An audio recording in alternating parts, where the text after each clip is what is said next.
Hi, find your seat and let's get to work. Take a moment to settle into your posture. Start at the bottom. Find that point of contact between your body and the supporting surface below. And then work your attention up your spine, moving around as you need to find that point of effortless balance, where your body is sitting all by itself, without the force of muscles or the force of your will.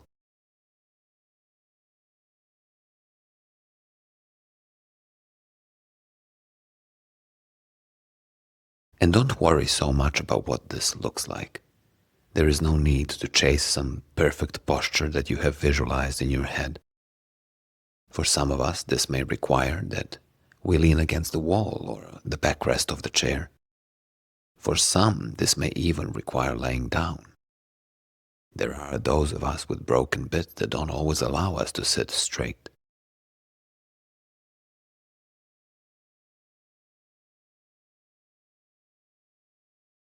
But whichever configuration you assume, just make sure that you are sitting relaxed and alert, and with the intention of sitting as if it mattered to you how you sat.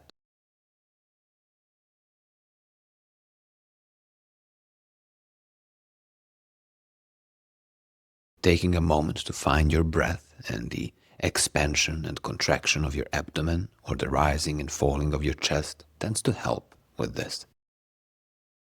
You will notice that the effortless balance of the body tends to coincide with effortless breathing.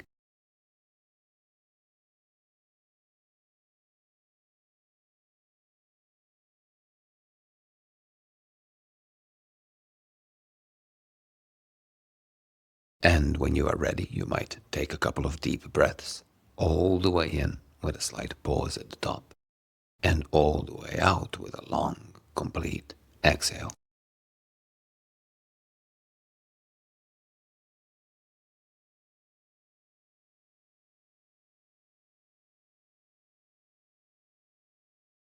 In this practice, we are going to continue attending to our internal subjective experience closely by tracking the arisings and the change and the fading away and vanishing of appearances of mental imagery, mental talk or thoughts, and emotional body sensations.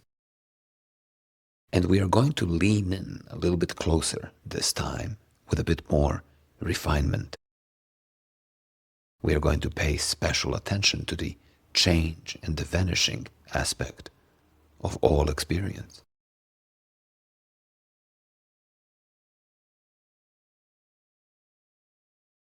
But if all of this sounds like gibberish or just news to you, we may have put you in the wrong place. And it could be a really good idea to go back to the first part of our little crash course, work and rework through it several times before returning here.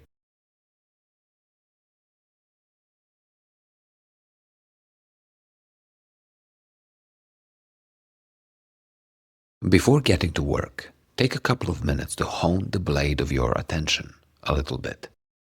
See if you can follow your breath from the moment it arises in your awareness, all the way through its cycle of inhale and exhale, until the very instant it vanishes.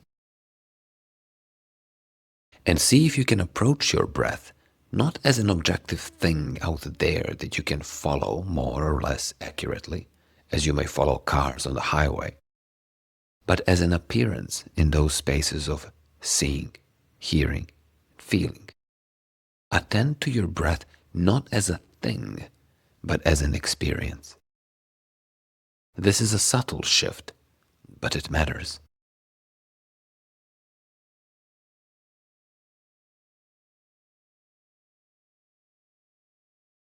You will notice that your breath, too, is made of some combination of seeing, hearing, and feeling.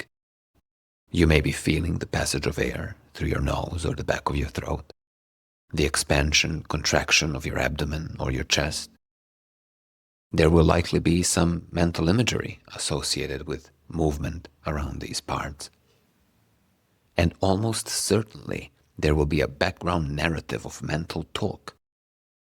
It might very well be the case that the moment you started paying attention to your breath purposefully, you started telling yourself, I'm breathing in, I'm breathing out, as if you needed to be told. And so simply attend to your breath as you might attend to an experience, and see if you can follow the feeling of your breath from the moment it arises in your awareness all the way through, paying very special attention to the moment of its vanishing. See if you can catch the very instant it vanishes into nothing.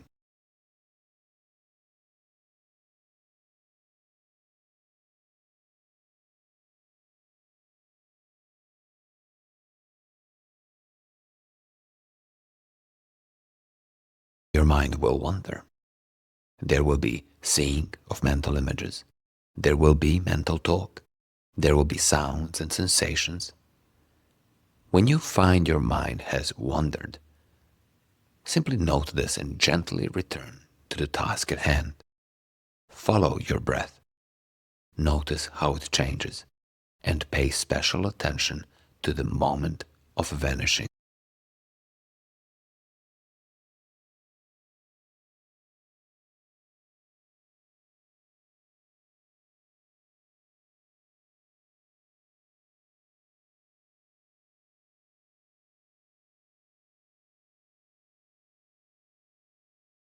And when you are ready, attend to your space of seeing, the space in which mental imagery arises, moves around, changes, and vanishes, and then arises again as something else moves around, changes, vanishes, and so on.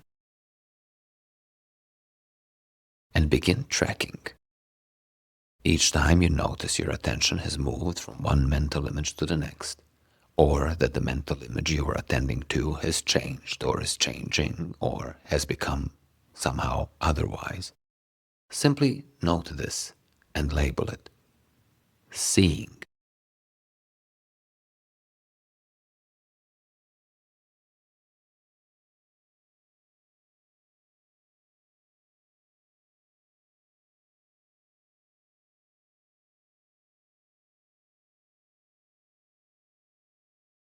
Pay attention to your tendency to become tangled into what it is that you are seeing, into your opinions, feelings, and judgments and evaluations about it. This is to be lost in thought, however momentarily. The label we use isn't seeing such and such because of such and such.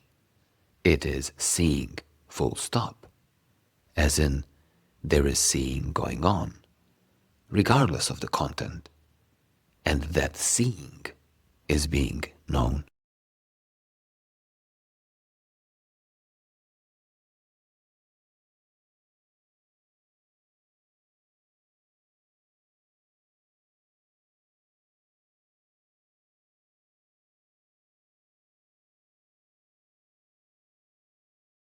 We are now going to start paying very special attention to that changing and vanishing of mental images that do arise. To make this more clear, you might bring up a mental image on purpose. Perhaps you might think of what you had for lunch yesterday. Even if you skipped lunch or have forgotten entirely, there will be a mental image that shows up there, hopefully of a dish of some sort. Look at that image directly. Concentrate, and you will see that the moment you do, it begins to change. As a matter of your subjective experience, as soon as it arises in your awareness, it starts changing, morphing into something else, becoming otherwise, and ultimately vanishing. See this clearly. Bring up any image you want and look at it directly with concentration and clarity.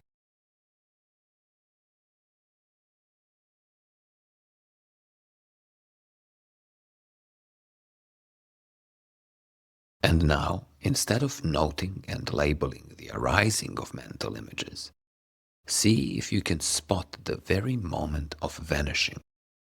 And when you do, note that and label it gone.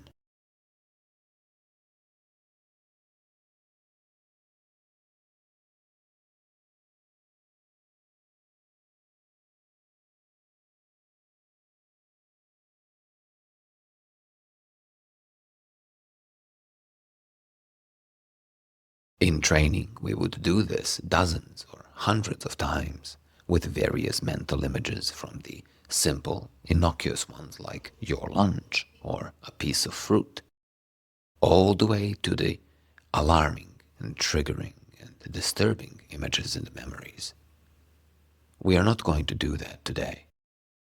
Today, stick with your lunch. And of course, if your lunch was somehow triggering, change the image for the moment. But do notice that it is in the nature of mental imagery to change just as soon as it arises. As soon as you become aware of it, it begins to change. And if you look at it directly without the distractions of the thoughts and feelings about it, it vanishes rather very quickly, becoming something else entirely. Stick with this for a little while longer. Attend to your space of seeing, the arising of mental imagery. And each time that you are able to spot the moment that a given mental image has vanished or changed, possibly replaced by another, note that and label it gone.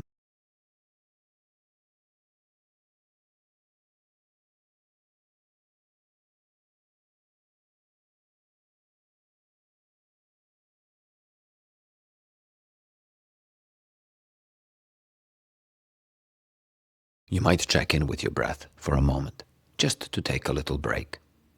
See if you can follow a single breath from the moment it arises. Notice that it too changes just as soon as it has arisen, and it too vanishes rather very quickly into nothingness.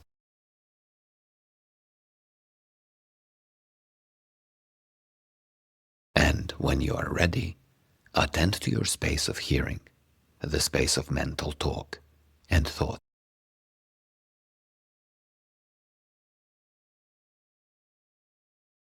Just as we did in the last practice, when you notice that a thought has occupied your attention, simply note that and label it hearing.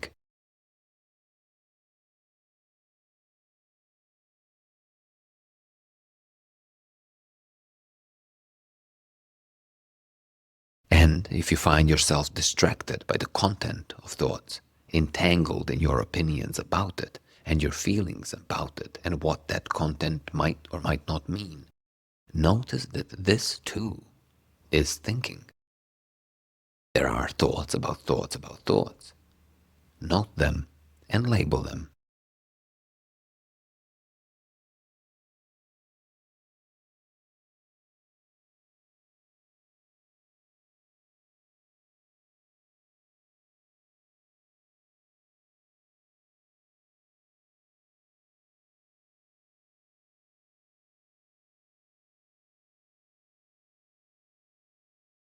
When you are ready, just as we did with mental imagery, begin attending specifically to the changing and vanishing or unraveling of mental talk and thoughts.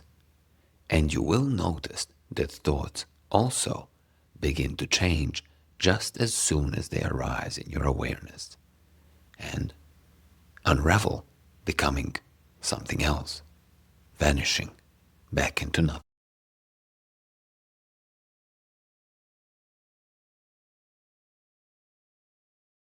It can help if you bring up a thought or some kind of mental talk on purpose. A fun exercise to do is to try really, really hard not to get a song stuck in your head. I tend to use the song Staying Alive by the Bee Gees for this exercise quite often. Something about the rhythm and the chorus just gets stuck in one's head really, really quickly. Choose a song you want or a thought you want. And realize that there are a number of ways you can look at a thought or a song stuck in your head. You can speak along or sing along, which is what most of us do most of the time. This is to be completely entangled and identified with the thought. You might try to work out what the song is, how it goes, when you last heard it, who was it by. All of this is to be lost in the content of the thought, the content of thinking. But you can also notice that there is thinking going on in the shape of a song, and you can listen to it directly. And as you get more practice doing this, you will notice that the moment you do listen to it directly, the song changes and quite abruptly stops, and the thought unravels. It is in the nature of mental appearances to change and unravel when looked at or listened to directly and clearly.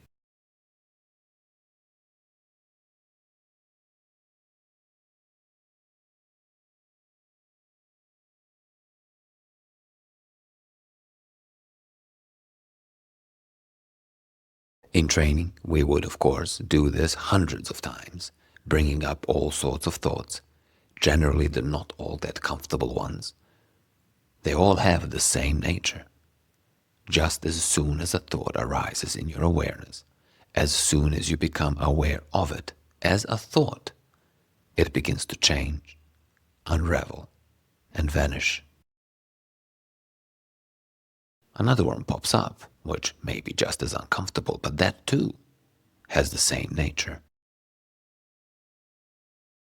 Spend a few more moments doing this. Notice the arising of mental talk. Pay special attention to its changing, and ultimately, when you spot the point of vanishing, note it and label it. Gone.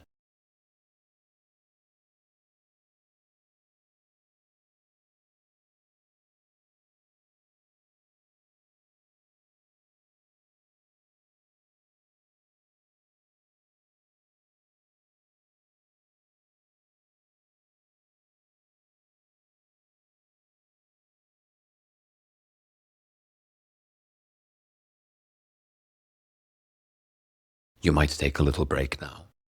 See if you can follow your breath from the moment it arises in your awareness, all the way through its changing life cycle until the very moment it vanishes. And you might make a little pause here in between the vanishing of the exhale and the arising of the inhale. This can be a restful spot.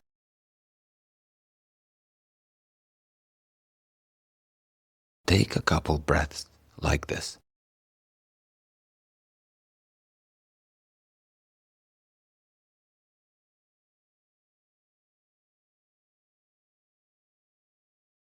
When you are ready, attend to the space of feeling physical sensations, specifically those emotional body sensations.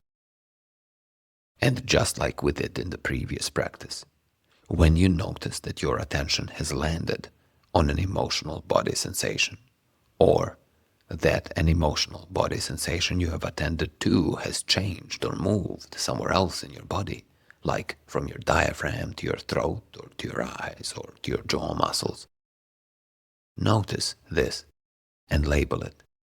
Feeling.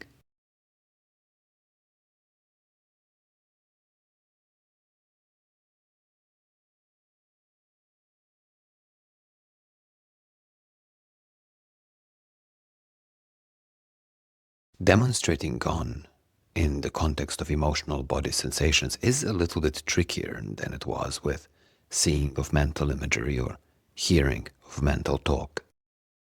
But it is a fact of subjective experience that there will be emotional tone going on. There may be highly intense emotions that are easy to spot in your body. A tightness in your diaphragm, a constriction around your throat, the heat around your eyes or your cheeks, a clenching of your jaw. These usually go with the negative ones, but not exclusively. Or there may be mild or very mild and hardly noticeable emotional tones. You might find yourself having opinions about the things you see and hear and feel. Opinions such as liking or disliking. This is feeling tone, and it will have a body sensation associated with it.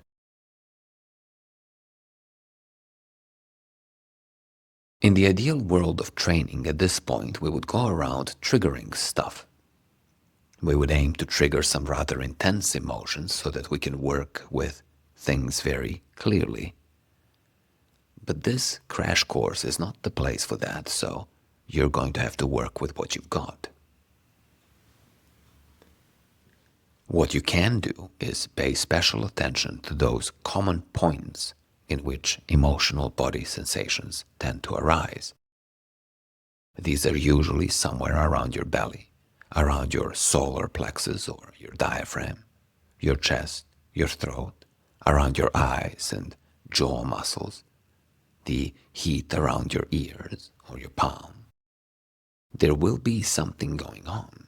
And when you notice an emotional body sensation, without getting tied up in what associated emotion might be at play or what might have caused it and how to resolve it, attend to the body sensation specifically. And you will notice that the moment you attend to it directly, with as much concentration as you can bring, it begins to change and, rather very quickly, vanishes, turning into something else. Of course, it may return in a very similar shape, but that too changes and vanishes. It is its nature. And so maybe the tightness around your diaphragm or the mild butterflies in your stomach might be replaced by the heat around your ears.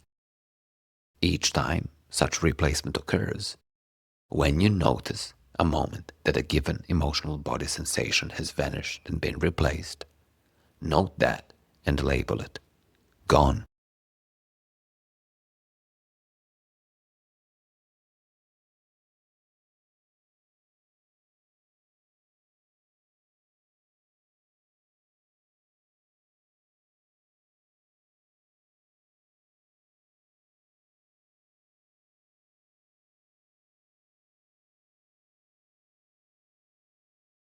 And now you might take a little break.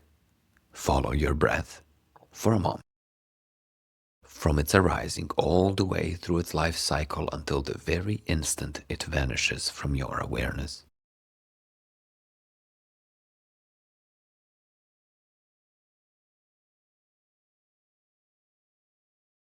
And when you are ready, we are going to start attending to all three of these spaces together, seeing mental imagery arise, change, and vanish, hearing mental talk arise, change, and vanish, and feeling emotional body sensations arise, change, and vanish.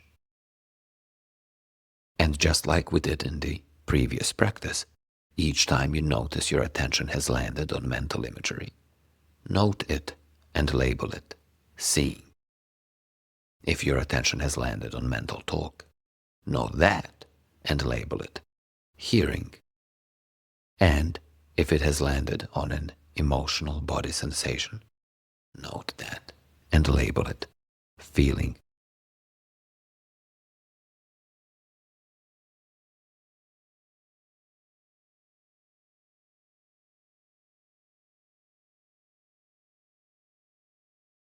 Spend a few more moments doing this at your own pace. And if there happens to be more than one appearance active across these three spaces, simply choose one to note and label. It doesn't matter which one.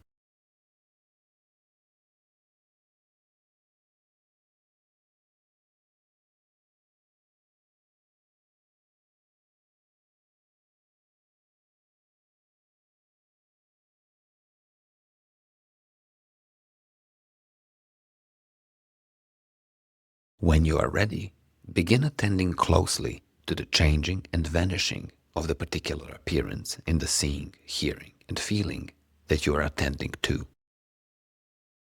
And now the practice changes slightly. If you notice that your attention has landed on a mental image, don't just briefly note it and label it and move on, but look at it directly. Bring all your concentration to that mental image and see what happens. It will begin to wiggle around. Mental images have this tendency to try to avoid your gaze for some reason. Don't let it. Don't become distracted. Look at it directly, and you will see it change, becoming otherwise, and vanish. And when you notice or witness that point of vanishing, simply note it and label it. Gone. Do the same for mental talk or thoughts, and do the same for emotional body sensations.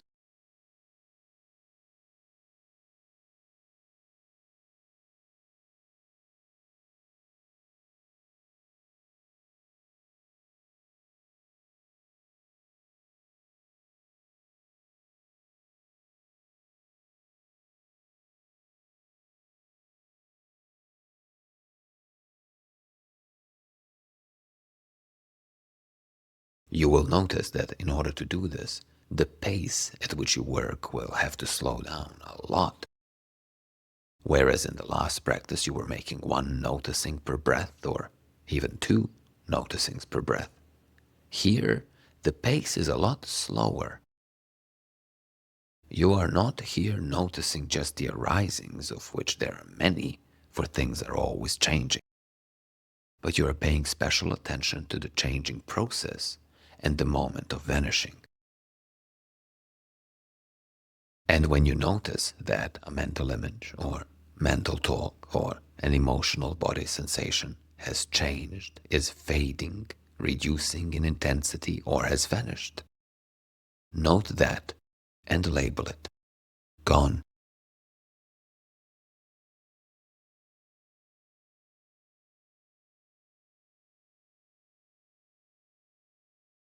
This slower pace will allow you to be a lot smoother in the way you work, and it will force you to let go of everything else that arises while you're attending to one particular appearance.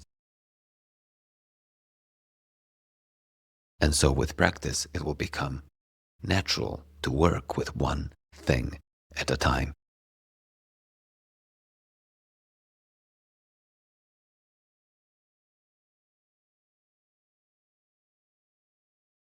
And if you find this slowness agitating, and you begin to lean into rushing, notice that this rushing too is an experience made of seeing, hearing, and feeling.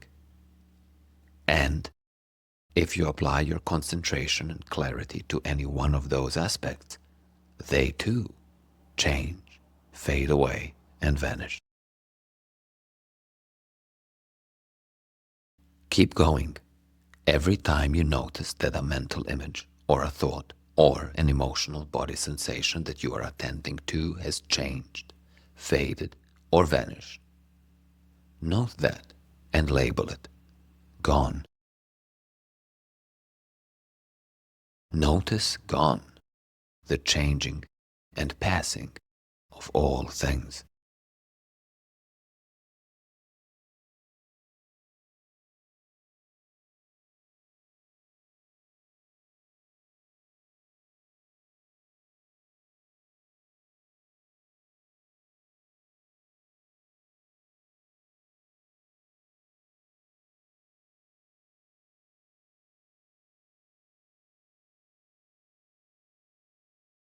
If along the way you find yourself bored or agitated or uncomfortable, if you find yourself having opinions and feelings about how well you think you're doing or the things that you are seeing and hearing, if perhaps you like your progress or dislike the process, notice that these too are subjective experiences made up of a combination of seeing, feeling, and hearing.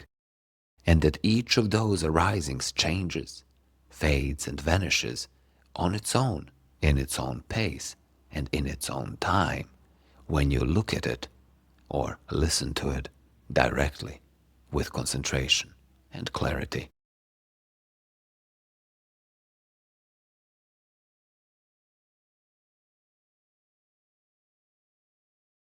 Spend a minute or two doing this, and do it intently and intensely, as if your whole subjective life depended on it.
One of the things that this practice allows us to see clearly and directly, and not as a matter of theoretical fancy, is the impermanence of all things.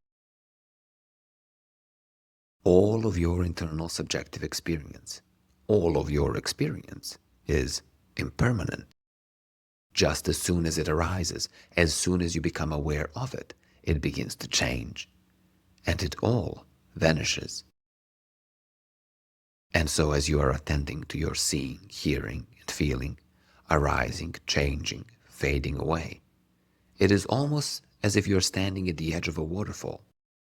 To your left, the river is coming along from around the bend, the river of seeing, hearing, and feeling. And every one of those appearances eventually goes over the edge, never to return again.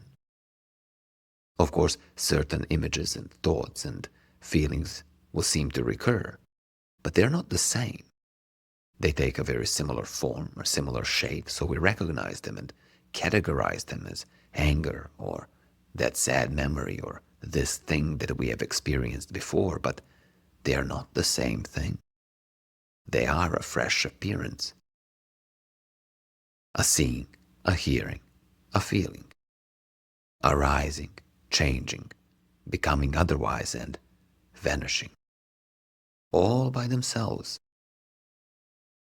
From a pragmatic perspective, especially when we find ourselves in the shit, as it were, learning to see this changing and vanishing as the nature of all things allows us a sort of a refuge in the knowledge that not only this too shall pass, as the adage goes, but this too is passing right now. Whatever it is, whatever the experience may be, however intense, however dark it is, passing. In order to see this, you do have to know how to break your experience down, to allow it to disentangle from the big lump of presumed solid heaviness that may be pain, anger, fear, craving, into its constituent bits of flowing sensations of seeing, hearing, and feeling. And you do have to know how to attend to those directly, as you did in this practice and the previous practice. And you will see that there is nothing so solid to them, nor does there need to be. As soon as these appearances arise, they begin to change, becoming otherwise, and ultimately unravel and vanish, to be replaced with something else. This remembrance, when it is trained and practiced such that we know it as we know gravity, not in theory, but with each step we take, can allow us space in those darkest of times. It might not be a lot of space, but it could be just enough to insert a bit of courage, a bit of clarity, and a bit of freedom. Of course, there is a trick here, as with all things. In order to enjoy the benefits of this impermanence of things and the noticing of gone and the freedom right in the middle of the hard and the uncomfortable and the dark and the nasty experiences that this allows us, you must also clearly see that this impermanence and the passing and vanishing of things is the nature of those comparatively nice experiences as well, the ones you would rather want to remain for longer. Your peace of mind, comfort, health, your loved ones. Impermanence is the nature of these things as well. It is the nature of you, too. This is where we get into a bit of a pickle, because this works in reverse as well. If we go about life trying to make the experiences we want stay unchanged for longer, as we do by grabbing onto them and attaching to them as tightly as we possibly can, we also, by way of a reaction, make those experiences we don't want appear heavy and solid and permanent. The fun thing is that by holding the experiences we want and pushing away the experiences we don't want, and in the process making them seem like isolated, independent, existing things, we are robbing ourselves the opportunity to experience them completely, as they are naturally, as they change and ultimately vanish without our interference, without our friction, without us telling them what they are.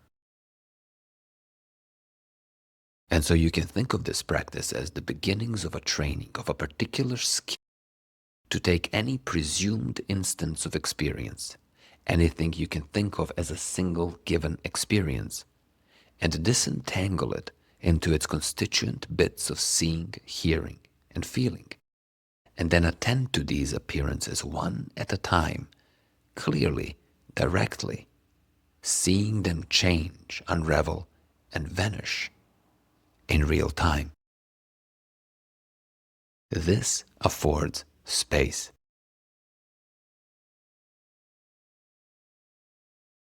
Beyond just this operational skill aspect of things, this practice of attending to the fundamental impermanence of all experience directly, the practice of noticing gone with more and more refinement and greater precision of application of concentration, clarity, and equanimity, has an interesting effect of foundational relaxation.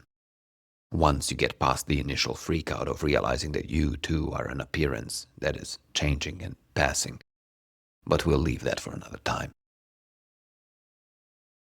As your mind and the body and your whole mind-body system gets familiar and accustomed to the impermanence of all experience, just as you have become accustomed to gravity, it is almost as if this constant movement and transience of all experience, by contrast, reveals and makes known the background space, the condition in which all of these appearances arise, the condition in which the seeing is known, and the hearing is known, and the feeling is known, the condition of knowing awareness. Knowing awareness that might just be the only stable thing you can find from your first-person subjective experience. And before we start getting mystical about things, no, you are not this space. You are not the silence between thoughts or the space behind images. In fact, insofar as there is any conceptualization of an identity that you identify with, you too are an appearance in a knowing awareness, made of flowing sensations of seeing, hearing, and feeling.